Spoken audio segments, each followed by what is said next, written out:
poursuivons notre cours avec les hydrocarbures et notamment avec la famille des alcènes. Nous avons déjà vu la famille des alcanes. Aujourd'hui, on poursuit le cours avec la famille des alcènes. Et comme d'habitude, par définition, qu'est-ce qu'un alcène? Un alcène est un hydrocarbure non saturé possédant une double liaison entre les atomes de carbone. Et la formule générale des alcènes est CnH2n. C'est plus simple. Les noms des alcènes se terminent par N et s'obtiennent, c'est-à-dire les noms, en remplaçant la terminaison et s'obtiennent en remplaçant la terminaison A des alcanes par N. Donc si pour les alcanes la terminaison c'est A, mais pour les alcènes la terminaison c'est N. Par exemple, si nous prenons le cas de l'éthane, on enlève la terminaison an, par exemple éthane, on enlève la terminaison an pour le cas des alcènes et on remplace par la terminaison N.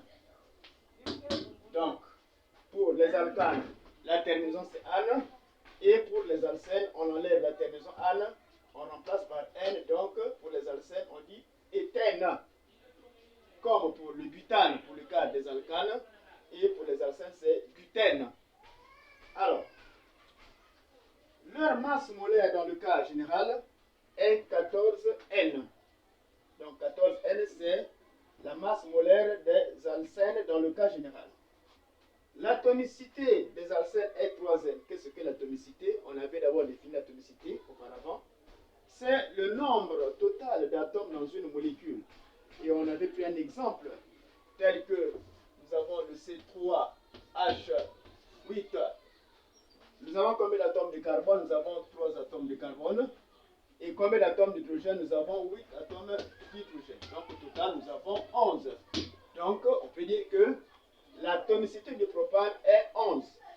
Et dans le cas général, il faut maintenant généraliser.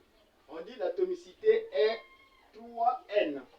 Donc 3N, c'est l'atomicité des alcènes. Alors, et dans cette formule, que représente N? N représente le nombre d'atomes de carbone, comme nous avons noté ici, et 2N représente le nombre d'atomes d'hydrogène. Donc 2N ici, c'est le nombre d'atomes d'hydrogène.